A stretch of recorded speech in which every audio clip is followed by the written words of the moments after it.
ஆ இப்போ நம்ம இதில் வந்து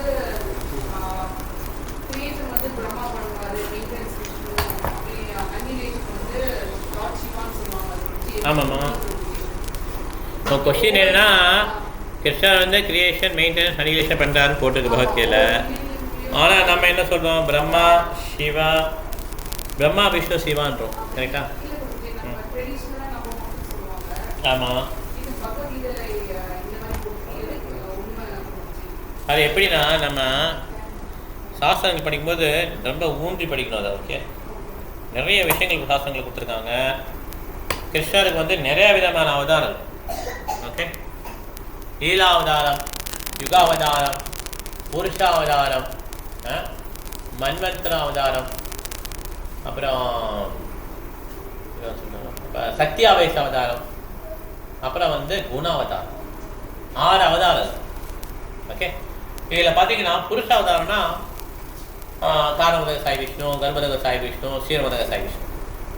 அப்படி குணாவதாரம்னா பிரம்மா விஷ்ணு சிவாவை எக்ஸ்பேண்ட் ஆகுன்னு கிருஷ்ணன் சொல்கிறார். புரியுதுங்களா?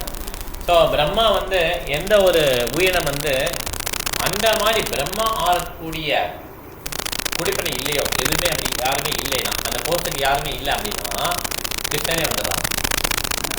பிரம்மா போஸ்ட்டு, இந்திரா போஸ்ட்டுக்கெலாம் அப்படி வந்துடலாம்.